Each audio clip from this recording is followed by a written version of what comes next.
Welcome to Thanjavur maths. இந்த வீடியோவில் நம்ம பார்க்க போகிறது 12th ஸ்டாண்டர்டுக்கான ரிலேஷன்ஸ் அண்ட் ஃபங்க்ஷன்ஸ் சாப்டரில் மெஸ்லேனியஸ் எக்ஸசைஸில் 23லேருந்து நம்ம பார்க்க போகிறோம். நம்மளோட சேனலை நீங்கள் சப்ஸ்கிரைப் பண்ணாமல் இருந்தீங்கன்னா சப்ஸ்கிரைப் பண்ணி வச்சுக்கோங்க. வாங்க வீடியோக்குள்ளே போகலாம். ஸோ 23 எக்ஸாம்பிள் என்ன அப்படின்னு பார்த்தீங்கன்னா, கொஷின் வந்து ஏன்னு சொல்லிட்டு ஒரு செட்டு கொடுத்துருக்காங்க. அதில் வந்து 1, 2, 3ன்னு சொல்லிட்டு 3 எலமெண்ட்ஸ் இருக்குது. நம்ம என்ன ப்ரூஃப் பண்ணணும் அப்படின்னா, number of relations with 1, 2 and 2, 3 which are reflexive and transitive but not symmetric is 3 அப்படின்னு சொல்லணும். அதாவது எப்போவுமே நம்ம வந்து ஒரு செட்டு கொடுத்தாங்கன்னா கண்டிப்பாக அதுக்கு வந்து நிறைய ரிலேஷன்ஸ் வந்து எழுத முடியும். ஒரு ரிலேஷனும் நம்ம என்ன சில ரிலேஷன் வந்து அதில் ரிஃப்ளெக்சிவாக இருக்கும், சில ரிலேஷன் வந்து டிரான்சிட்டிவாக இருக்கும், சில ரிலேஷன் வந்து சிமெட்ரிக்காக இருக்கும், சில ரிலேஷன்ஸ் வந்து ஈக்குவலன்ஸ் ரிலேஷனாகவும் கிடைக்கலாம். எப்படி வேணுமோ நம்ம வந்து ஒரு செட்டுக்கு வந்து ரிலேஷன் எழுத முடியும். ஆனால் இங்கே நம்மளை என்ன ரிலேஷன் மட்டும் கண்டுபிடிக்க சொல்லியிருக்காங்கன்னா, நம்ம எழுத போகிற ரிலேஷன் வந்து ரிஃப்ளெக்சிவாக இருக்கணும், டிரான்சிட்டிவாக இருக்கணும், ஆனால் நாட் சிமெட்ரிக்காக இருக்கணும். ஓகேவா? சிமெட்ரிக்காக இருக்கக்கூடாது. இந்த மாதிரி நமக்கு மொத்தமாக எத்தனை ரிலேஷன் கிடைக்குதுன்னா 3 ரிலேஷன் தான் கிடைக்குது அப்படின்னு சொல்லி ப்ரூஃப் பண்ணணும். அதுக்கு மேலேயும் இல்லை, அதுக்கு கீழேயும் வந்து இந்த மாதிரி ஒரு ரிலேஷன் வந்து கிடைக்கல அப்படின்னு சொல்லி ப்ரூஃப் பண்ணணும். ஓகே, அப்போது ஃபஸ்ட்டு நம்ம என்ன பண்ண போகிறோன்னா, இந்த ஏங்கிற செட்டுக்கு கார்ட்டீசியன் ப்ராடக்ட் எழுதியிருக்கோம். ஸோ 1, 1, 1, 2 ஆஸ் யூஷுவல் ஒரு 3 எலமெண்ட்ஸ் வச்சு எப்படி நம்ம வந்து கார்ட்டீசியன் ப்ராடக்ட் எழுதுவோமோ எழுதியாச்சு. இப்போ இந்த கார்ட்டீசியன் ப்ராடக்டை வச்சுக்கிட்டு நம்ம வந்து இப்போ ஒரு ரிலேஷன் கண்டுபிடிக்க போகிறோம். அந்த ரிலேஷன் வந்து எப்படி இருக்கணும்னா, ரிஃப்ளெக்சிவாக இருக்கணும், டிரான்சிட்டிவாக இருக்கணும், ஆனால் சிமெட்ரிக்காக இருக்கக்கூடாது. ஓகே, ஸோ நான் R1 அப்படின்னு சொல்லிட்டு ஒரு ரிலேஷன் எழுதுகிறேன். இப்போ இந்த ரிலேஷனில் நான் 1, 1, 2, 2, 3, 3 3 எலமெண்ட்ஸுமே நான் டெஃபினட்டாக எழுதணும். ஏன்னு சொன்னால் இது வந்து ரிஃப்ளெக்சிவாக இருக்குதுன்னு சொல்லியிருக்காங்க இல்லையா? அப்போ ரிஃப்ளெக்சிவ்னாவே ஏங்கிற எலமெண்ட் வந்து இருக்கணும். அதனால் 1, 1, 2, 2, 3, 3 இந்த 3 எலமெண்ட்ஸையும் நான் கம்பல்சரி இந்த ஃபஸ்ட்டு ரிலேஷன்லேயே நான் எழுதி ஆகணும். ஓகே, எழுதியாச்சு. அடுத்தது என்ன சொல்லியிருக்காங்கன்னா, வித் 1, 2 and 2, 3 நம்ம எழுத போகிற எல்லா ரிலேஷன்லேயும் இந்த 1, 2ங்கிற எலமெண்ட்டும் 2, 3ங்கிற எலமெண்ட்டும் கம்பல்சரி இருக்கணும். அப்போது ஃபஸ்ட்டு இந்த 3 எலமெண்ட்ஸ் வந்து நான் எழுதியாச்சு. அதோடு சேர்த்து அவங்க கொடுத்துருக்கிற 1, 2, 2, 3 இதையும் நான் வந்து எழுதிட்டேன். இப்போ எழுதிட்டு நான் என்ன செக் பண்ணி பார்க்குறேன்னா, இது வந்து ரிஃப்ளெக்சிவாக இருக்குதா அப்படின்னு பார்த்தா ரிஃப்ளெக்சிவாக இருக்குது, டிரான்சிட்டிவாகவும் இருக்கணும்னு சொல்லியிருக்காங்க.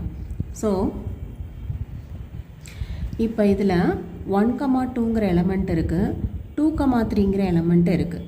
இப்போ டிரான்சிட்டிவாக இருக்கணும்னா கண்டிப்பாக நமக்கு என்ன வரணும், 1, 3ங்கிற எலமெண்ட்டையும் நான் இந்த ரிலேஷனில் சேர்க்கணும். அதனால தான் இந்த எலமெண்ட்டை நான் வந்து சேர்த்துருக்கேன். ஓகேவா? இப்போ இந்த R1 அப்படிங்கிற ரிலேஷனை செக் பண்ணி பார்த்தீங்கன்னா இந்த ரிலேஷன் வந்து கண்டிப்பாக ரிஃப்ளெக்சிவாக இருக்குதுன்னு பார்த்தாச்சு. அதே போல் 1, 2, 2, 3ங்கிற 2 எலமெண்ட்டை சூஸ் பண்ணிங்கன்னா 1, 3ங்கிற 3rd எலமெண்ட் கிடைக்குது. அப்போ இது வந்து டிரான்சிட்டிவாகவும் இருக்குது, சிமெட்ரிக்காக இருக்குதா அப்படின்னு செக் பண்ணி பாருங்கள். 1, 2 இருக்குது, பட் 2, 1 இல்லை. அதே போல் 2, 3 இருக்குது, பட் 3, 2 இல்லை. 1, 3 இருக்குது, 3, 1 இல்லை. அப்போ கண்டிப்பாக இந்த எலமெண்ட் இந்த ரிலேஷன் வந்து சிமெட்ரிக்காக இல்லை. அப்போ ஓகே, அப்போ இந்த R1 நம்ம எழுதியிருக்கோம் இல்லையா, இந்த ரிலேஷன் வந்து நமக்கு கொடுத்துருக்குற கண்டிஷனை சாட்டிஸ்ஃபை பண்ணுது. அப்போ இது வந்து ஒரு ரிலேஷன் வச்சுக்கலாம். இப்போது இந்த ரிலேஷனில் எழுதுனது போக ரிமைனிங் என்னென்ன எலமெண்ட்ஸ் எல்லாம் இருக்குதுன்னு பார்த்தீங்கன்னா, இப்போ இதில் வந்து 1, 2வும் நம்ம வந்து எழுதியாச்சு, 2, 3 இதெல்லாம் அவங்க கண்டிப்பாக இருக்கணும்னு சொன்னதுனால இது ரெண்டையும் நம்ம எழுதணும். 1, 3 வந்து நம்மளாக தான் ஆட் பண்ணியிருக்கோம். அப்போ தான் நமக்கு வந்து டிரான்சிட்டிவ் கண்டிஷன் சாட்டிஸ்ஃபை ஆகுதுன்னு சொல்லிட்டு 1, 3யும் ஆட் பண்ணிட்டோம். இப்போ இது போக மிச்சம் என்னென்ன எலமெண்ட்ஸ்லாம் இருக்குன்னா, 2, 1 இருக்குது, 3, 1 இருக்குது, 3, 2 இந்த 3 எலமெண்ட்ஸ் தான் ரிமைனிங் இருக்குது. அப்போ நான் அடுத்து ஒரு ரிலேஷன் எழுதினேன் அப்படின்னா இந்த 3 எலமெண்ட்ஸை ஏதாவது ஒன்று சேர்த்து தான் நான் வந்து ரெண்டாவது ரிலேஷன் எழுதணும். இதுதான் எனக்கு கிடைச்ச ஃபஸ்ட்டு ரிலேஷன் அவங்க கொடுத்துருக்க கண்டிஷன் படி. ஸோ நான் என்ன பண்ண போகிறேன் அப்படின்னா, இப்போ 2, 1ங்கிற பேரை வந்து இந்த R1 ரிலேஷன் கூட சேர்க்க போகிறேன். அந்த ரிலேஷனை நான் வந்து R2 அப்படின்னு எடுத்துக்கிறேன். ஓகே, ஏன்னா எனக்கு வந்து மொத்தம் 3 ரிலேஷன் இது மாதிரி கிடைக்குதுன்னு சொல்லி ப்ரூஃப் பண்ணணும். ஒரு ரிலேஷன் கிடைக்குதுன்னு சொல்லியாச்சு. இப்போ ரெண்டாவது ரிலேஷன் நான் வந்து ஃபார்ம் பண்ணுறதுக்கு இந்த ரிமைனிங் எலமெண்ட்ஸ் இருக்கு இல்லையா, அதில் இந்த 2, 1ங்கிற பேரை மட்டும் இதோட கொண்டு போய் சேர்க்குறேன். இதோட கொண்டு போய் சேர்த்துட்டு இந்த 3 கண்டிஷன் எனக்கு வெரிஃபை ஆகுதான்னு சொல்லி பார்க்குறேன். ஃபஸ்ட்டு வந்து எனக்கு ரிஃப்ளெக்சிவ் கண்டிஷன் சாட்டிஸ்ஃபை ஆகுது.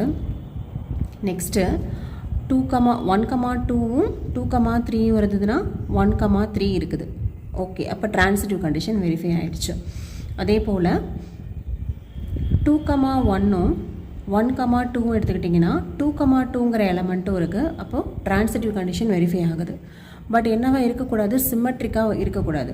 இப்போ 2,1 சேர்த்தாலும் நமக்கு வந்து நாட் சிம்மெட்ரிக் வருதா அப்படின்னு சொல்லி தான் செக் பண்ணணும். ஏன்னா இங்கே 2,1 இருக்குது, 1,2வும் இருக்குது. ஓகே, ஆனால் 2,3 இருக்குது, 3,2 இல்லை. அப்போ இந்த 2,1ங்கிற இந்த பேரை சேர்த்தாலும் எனக்கு வந்து எந்த பிரச்சனையும் இல்லை. அதனால் நான் இந்த ரிலேஷனை நான் வந்து ரெண்டாவது ரிலேஷன் R2 வந்து எடுத்துக்கிறேன். இந்த R2ங்கிற ரிலேஷனும் அவங்க கொடுத்துருக்கிற கண்டிஷனை எல்லாத்தையுமே வந்து சால்வ் பண்ணுது. ஓகே, இப்போது இது வரைக்கும் நம்ம வந்து 2 ரிலேஷன்ஸ் ஃபார்ம் பண்ணிட்டோம். இப்போ நம்ம 3வது ரிலேஷனும் ஃபார்ம் பண்ண முடியுதான்னு பார்க்கலாம். இப்போ 3வது ரிலேஷனுக்கு நம்ம என்ன பண்ணணும், 2வது ரிலேஷனில் எழுதுனா எல்லாமே எழுதுகிறோம். ஸோ 1,1 2 2 3 3 எழுதியாச்சு. அதே போல் 1,2 அதுவும் எழுதியாச்சு, 2,3 எழுதியாச்சு, 1,3 எழுதிட்டோம், 2,1 எல்லாமே எழுதியாச்சு. இதை தவிர வேறு எந்த எலமெண்ட்டை சேர்த்தா எனக்கு வந்து இந்த ரிலேஷன் வந்து கிவன் கண்டிஷனை சாட்டிஸ்ஃபை பண்ணுது அப்படின்னு சொல்லி பார்க்கணும். இப்போ நான் எனக்கு மிச்சம் உள்ளது என்ன இருக்குதுன்னு பார்த்தீங்கன்னா, இந்த 2,1 ஏற்கனவே சேர்த்துட்டோம் இல்லையா. ஸோ 2,1ம் நம்ம வந்து ரெண்டாவது ரிலேஷனில் சேர்த்துட்டோம். அப்போ ரிமைனிங் வந்து எனக்கு 3,1ம் 3,2 மட்டும்தான் ரிமைனிங் பேர் இருக்குது. இப்போ இந்த ரெண்டுத்தில் எதை சேர்த்தா எனக்கு வந்து இந்த ரிலேஷன் இவங்க கொடுத்துருக்க கண்டிஷனை சாட்டிஸ்ஃபை பண்ணுது அப்படின்னு சொல்லி பார்க்கணும். நான் வந்து ஜஸ்ட் என்ன பண்ணுறேன்னா 3,2 வந்து சேர்த்து பார்க்குறேன்.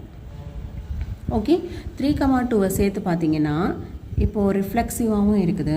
நெக்ஸ்ட்டு ட்ரான்சிட்டிவ் இருக்குதா அப்படின்னு சொல்லி செக் பண்ணிங்கன்னா 2,3 இருக்குது, 3,2 எடுத்துக்கிட்டிங்கன்னா 2,2 இருக்குது. அப்போ ட்ரான்சிட்டிவ் கண்டிஷனும் நமக்கு வந்து வெரிஃபை ஆகுது. சிம்மெட்ரிக் இருக்கக்கூடாதுன்னு ஒரு கண்டிஷன் இருக்கு இல்லையா, அது வந்து நமக்கு வெரிஃபை ஆகுதான்னு பார்க்கலாம். இப்போது 3,2க்கு 2,3 இருக்குது.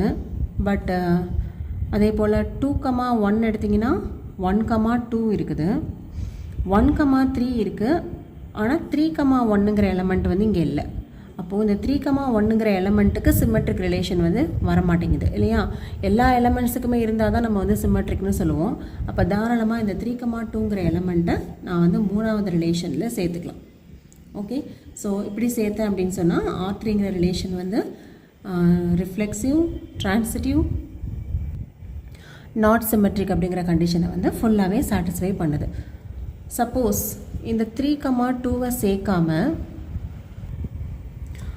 3,1 வந்து சேர்த்துருந்தோம் அப்படின்னா என்ன ஆகுது ரிலேஷன்னு சொல்லி பார்க்கலாம். இப்போது R3ங்கிற ரிலேஷனில் நான் என்ன பண்ணுறேன், 1 1 2 2 3 3 1 2 கண்டிப்பாக இருக்கணும், 2 3யும் கண்டிப்பாக இருக்கணும். நம்மளோட செகண்ட் ரிலேஷனில் நம்ம ஏற்கனவே 1,3 சேர்த்தாச்சு, 2,1ம் சேர்த்தாச்சு இல்லையா. ரிமைனிங் இருக்கிறது வந்து 3,1ம் 3,2ம் தான். இப்போ நம்ம 3,2 சேர்க்கும் போது நமக்கு கண்டிஷன் வந்து சாட்டிஸ்ஃபை ஆகிடுச்சுன்னு பார்த்தோம். ஒருவேளை 3,2 சேர்க்காம 3,1 சேர்த்தோன்னா என்ன ஆகுது இந்த ரிலேஷன் அப்படின்னு பார்க்கலாம். 3,1 சேர்க்கும் போது ரிஃப்ளெக்சிவ் கண்டிஷன் வந்து சாட்டிஸ்ஃபை ஆகுது. இப்போது செக் பண்ணி பார்த்தீங்கன்னா சிம்மெட்ரிக் கண்டிஷன் செக் பண்ணிங்கன்னா 1,2 இருக்குது, 2,1 இருக்குது, 1,3 இருக்குது, 3,1 இருக்குது. ஓகேவா, இப்படி வந்து நமக்கு வந்து என்ன ஆகிடுதுன்னா சிம்மெட்ரிக்கும் வருது.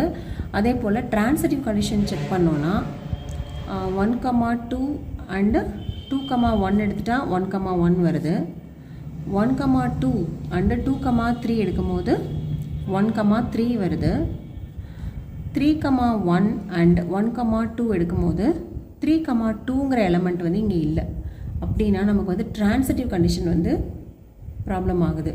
ஸோ நம்ம வந்து 3,1ங்கிற எலமெண்ட்டை எடுக்க முடியாது, 3,2ங்கிற எலமெண்ட்டை தான் நம்மளால் சூஸ் பண்ண முடியும். அப்போது 3,1 எலமெண்ட்டை எடுக்கும் போது நமக்கு சிம்மெட்ரிக் ரிலேஷன் வந்து ப்ரூவ் ஆகிறதுனால இன்னொரு ரிலேஷனும் நம்மளால் இதில் ஃபார்ம் பண்ண முடியாது. அப்போ மொத்தமாக நமக்கு வந்து எத்தனை ரிலேஷன் தான் கிடைக்குதுன்னா 3 ரிலேஷன் மட்டும்தான் கிடைக்குது. Okay, if we add 3,1 to the relation R3, then we get a relation which is a symmetric relation that is not required. Okay, இப்போ நம்பர் ஆஃப் டிசைர்ட் ரிலேஷன்ஸ் வந்து எவ்வளோ தான் அப்படின்னு பார்த்தீங்கன்னா 3 தான் இருக்குது. ஸோ அதை வந்து நம்ம ப்ரூஃப் பண்ணியாச்சு. நெக்ஸ்ட்டு நம்ம பார்க்க போகிறது எக்ஸாம்பிள் 24. இந்த 24th எக்ஸாம்பிளும் கிட்டத்தட்ட 23rd எக்ஸாம்பிள் மாதிரியே தான். ஆனால் இங்கே வந்து கண்டிஷன் வந்து ஈக்குவலன்ஸ் ரிலேஷன். அங்கே வந்து ரிஃப்ளெக்சிவ், ட்ரான்சிட்டிவ், நாட் சிமெட்ரிக்னு பார்த்தோம் இல்லையா. இங்கே வந்து நம்ம என்ன ஃபார்ம் பண்ண போகிறோம்னா ஈக்குவலன்ஸ் ரிலேஷன் எத்தனை இருக்கிற மாதிரி ரிலேஷன் வந்து ஃபார்ம் பண்ண முடியுது அப்படின்னு சொல்லி தான் இங்கே கண்டுபிடிக்க போகிறோம். ஸோ இங்கேயும் நமக்கு அதே செட்டு தான் கொடுத்துருக்காங்க, 1 2 3 அப்படிங்கிற செட்டு. நம்ம என்ன ப்ரூஃப் பண்ணணும்னா number of equivalence relation containing 1,2 and 2,1 is 2 அப்படின்னு சொல்லணும். அப்போ நம்ம எடுக்க போகிற ரிலேஷனில் கண்டிப்பாக இந்த 1,2ங்கிற எலமெண்ட்டும் 2,1ங்கிற எலமெண்ட்டும் சேர்த்தே ஆகணும். ஸோ ஃபஸ்ட்டு நம்ம என்ன பண்ண போகிறோம், ஏங்கிற செட்டுக்கு கார்ட்டீசியன் ப்ராடக்ட் வந்து ஃபஸ்ட்டு எழுதியாச்சு. நம்ம ஃபஸ்ட்டு ஒரு ரிலேஷன் எழுதுகிறோம், அதுதான் வந்து இருக்கிறதுலே ஸ்மாலஸ்ட் ரிலேஷன். அது வந்து எப்படியும் இருக்கணும், ஈக்குவலன்ஸ் ரிலேஷனாகவும் இருக்கணும். ஸோ R1ல் ஈக்குவலன்ஸ் ரிலேஷன் வேணும்னா கண்டிப்பாக ரிஃப்ளெக்சிவ் இருக்கணும். இப்போ 1,1 2,2 3,3 எழுதிக்கோங்க. நெக்ஸ்ட்டு இந்த 1,2வும் 2,1ம் அவங்க டெஃபரெண்ட்டாக வரணும்னு சொல்லியிருக்காங்க. ஸோ அதையும் சேர்த்தாச்சு. இப்போ இது வந்து ஈக்குவலன்ஸாக இருக்குதா அப்படின்னு பார்ப்போம். இப்போது இது 3 இருக்கிறதுனால ரிஃப்ளெக்சிவாக இருக்குதுன்னு சொல்லிடலாம். 1,2 2,1 இருக்கிறதுனால சிமெட்ரிக்காகவும் இருக்குது. அதே போல் 1,2 2,1 எடுத்துக்கிட்டிங்கன்னா 1,1ங்கிற எலமெண்ட்டும் இருக்கிறதுனால இதை வந்து நம்ம ட்ரான்சிட்டிவ்னும் சொல்லிடலாம். ஸோ அப்போ இந்த R1ங்கிற கண்டிஷன் வந்து ஈக்குவலன்ஸ் ரிலேஷனாக வரதுனால இதை வந்து ஃபஸ்ட்டு ரிலேஷனாக நம்ம சூஸ் பண்ணிக்கலாம். இதை தவிர இன்னும் ஒரு எலமெண்ட் இன்னும் ஒரு ரிலேஷன் இருக்குதுன்னு சொல்லணும். ஸோ இந்த ரிலேஷனில் எழுதாத ரிமைனிங் பேர்ஸ் எல்லாம் என்னென்ன இருக்குதுன்னு பார்த்தீங்கன்னா இந்த 1 1 2 2 3 3 1 2 2 1 இதெல்லாம் எழுதியாச்சு. அதை தவிர 1,3ன்னு ஒரு எலமெண்ட் இருக்குது, 2,3ன்னு ஒரு எலமெண்ட்டு, 3,1 இருக்குது, 3,2 இருக்குது. ஓகே, நம்ம இப்போ எழுத போகிற ரெண்டாவது ரிலேஷனில் இந்த 4 எலமெண்ட்ஸில் ஏதாவது ஒரு எலமெண்ட்டை சேர்த்து நம்ம வந்து R2 வந்து ஃபார்ம் பண்ணணும். ஓகேவா? இப்போது if we add 1,3 to R1, இந்த R1ங்கிற ரிலேஷனில் 1,3 கொண்டு போய் சேர்த்தோம் அப்படின்னு சொன்னால், இப்போ இதில் வந்து சப்போஸ் நீங்கள் 1,3 வந்து சேர்க்குறீங்க அப்படின்னா கண்டிப்பாக நமக்கு வந்து சிமெட்ரிக் ரிலேஷன் வரணும் அப்படின்னா 3,1ஐயும் நம்ம வந்து சேர்த்தே ஆகணும். ஓகே, அதே போல் similarly if we add 2,3 to R1, இப்போ இந்த R1ல் 2,3ஐ நீங்கள் சேர்த்திங்கன்னா கண்டிப்பாக 3,2ஐயும் சேர்க்கணும். அப்போ தான் வந்து நமக்கு சிமெட்ரிக் கண்டிஷன் வந்து சாட்டிஸ்ஃபை ஆகணும். ஓகேவா? அப்போது கண்டிப்பாக நீங்கள் இன்னொரு ரிலேஷன் எழுதுனீங்க அப்படின்னு சொன்னால் இந்த 4 எலமெண்ட்ஸில் ஏதாவது ஒன்று தான் சேர்க்கணும். இப்போ 1,3ஐ சேர்த்திங்கன்னா 3,1ஐயும் கண்டிப்பாக சேர்க்கணும். அப்போ தான் சிமெட்ரிக் ரிலேஷன் வரும். 2,3ஐ சேர்த்திங்கன்னா டெஃபினட்டாக 3,2ஐயும் சேர்க்கணும். ஓகேவா? ஸோ இந்த R1க்கு அடுத்தது, அதாவது இதுதான் வந்து நம்ம R1ன்னு ஃபஸ்ட்டு ரிலேஷன் எழுதணும் இல்லையா.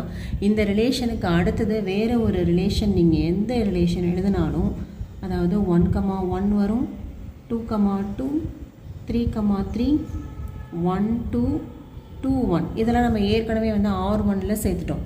இதோட நீங்கள் வந்து இப்போது ரிமைனிங் உள்ள 1 3ஐ சேர்த்திங்கன்னா டெஃபினட்டாக 3 1ஐ சேர்க்கணும்.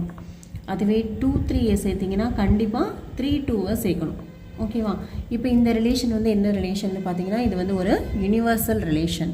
ஏன்னா கார்ட்டீசியன் ப்ராடக்டில் உள்ள எல்லா எலமெண்ட்ஸுமே எந்த ஒரு ரிலேஷனில் வருதோ அதை தான் நம்ம யூனிவர்சல் ரிலேஷன்னு சொல்லுவோம். இது நம்ம ஏற்கனவே இன்ட்ரொடக்ஷனில் பார்த்துருப்போம்.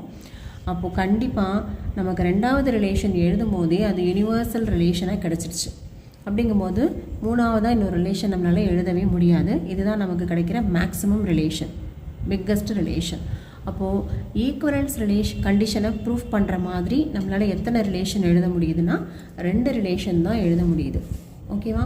அப்போ number of equivalence relation containing 1,2 and 2,1 is 2 அப்படின்னு சொல்லி தான் நம்மளை ப்ரூஃப் பண்ண சொல்லியிருந்தாங்க. நம்ம வந்து அதை ப்ரூஃப் பண்ணியாச்சு. ஓகே, நெக்ஸ்ட் நம்ம பார்க்க போகிறது எக்ஸாம்பிள் 25.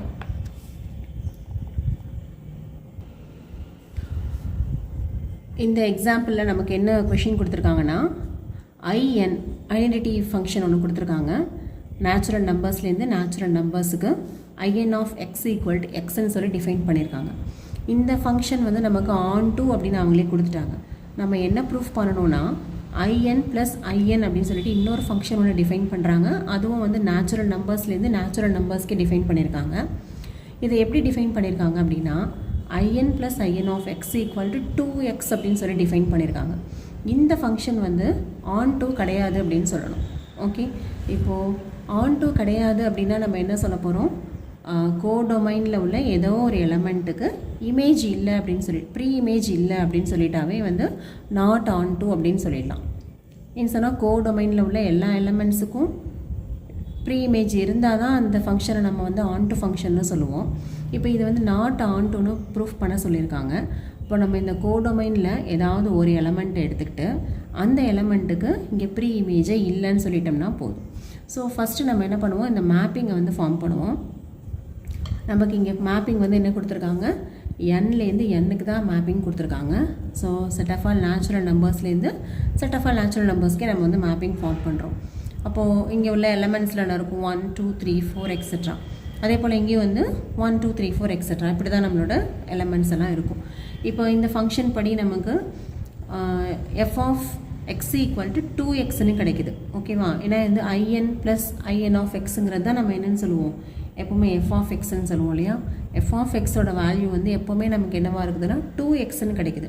அப்போ இங்கே நீங்கள் எந்த எலமெண்ட் எடுத்தாலும் இப்போ 1 எடுத்திங்கன்னா 2 × 1 2க்கு மேப் ஆகும். 2ங்கிற எலமெண்ட் எடுத்திங்கன்னா 4க்கு மேப் ஆகும். 3ங்கிற எலமெண்ட் எடுத்திங்கன்னா 6க்கு மேப் ஆகும். ஸோ அப்படி பார்த்தீங்கன்னா இங்கே உள்ள 1ங்கிற எலமெண்ட்டு 2க்கு மேப் ஆகுது, 2 வந்து 4க்கு மேப் ஆகுது, 3 வந்து 6க்கு மேப் ஆகுது. இப்படி போகுது. ஏன்னு சொன்னால் 2xங்கிறது தான் நமக்கு வந்து எஃப் ஆஃப் எக்ஸ். ஓகேவா.